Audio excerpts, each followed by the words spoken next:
पूरी दुनिया का है, पूरे देश का है, पूरे प्रदेश का है, वो है वाटर ग्लोबलाइजेशन को लेकर के, जलवायु परिवर्तन को लेकर के।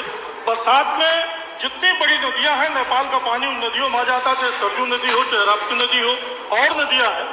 लेकिन बगल में ही हमारी जो छोटी नदियां हैं, जैसे हमारे क्षेत्र की मनवर नदी है, कुआनो नदी है, झील है, तालाब है, ड्रेन है, इनमें आदरणीय अध्यक्ष जी पानी आता नहीं है। इस नाते जल स्तर लगातार नीचे जा रहा है और नदियों का जो जल स्तर है बहुत कम हो गया, उसमें बहाव खत्म हो गया है, लगातार उसमें शैवाल जमा हो जाता है, नदियां बह नहीं पाती आदरणीय अध्यक्ष जी। तो इसके नाते जो हमारा जल है वो दूषित भी है और उसकी सफाई नहीं हो पा रही। तो आपके माध्यम से मैं चाहता हूँ आदरणीय अध्यक्ष जी कि एक निर्देश दिया जाए कि सभी बरसात के समय में नदियों की टेल को, नहरों की टेल को नदियों में, झीलों में, झरनों में और जितने भी तालाब है उसमें डाला जाए, जिससे पानी प्रवाहित हो और जल स्तर ऊपर आए।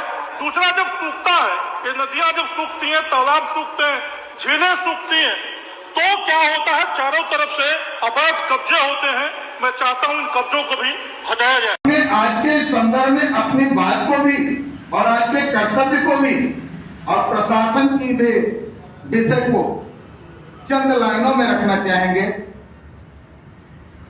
कि नदियां हमारी जीवन, नदियां विकास धारा, नदियां हमारी जीवन, नदियां विकास धारा, इन्हीं के संग जीना मरना जुड़ा हमारा, नदियां हमारी जीवन, नदियां विकास धारा, आए चले करें हम नदियों की स्वच्छ धारा, आए चले करें हम नदियों की स्वच्छ धारा, नदियां हमारी जीवन, नदियां विकास धारा।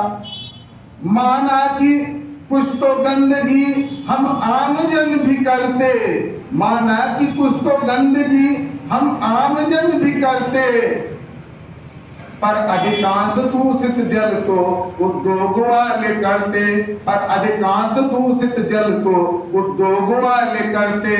यदि पर्यावरण प्रदूषण टैक्स का उपयोग प्रशासन करता, यदि पर्यावरण प्रदूषण टैक्स का उपयोग प्रशासन करता, निश्चित मेरा जलाशय पूर्ण स्वच्छ स्वस्थ होता, निश्चित मेरा जलाशय पूर्ण स्वच्छ स्वस्थ होता। जिम्मेदारों को जगाना भी कर्तव्य है हमारा, जिम्मेदारों को जगाना भी कर्तव्य है हमारा। नदियां हमारी जीवन, नदियां विकास धारा, नदियां हमारी जीवन, नदियां विकास धारा। आप जानते हैं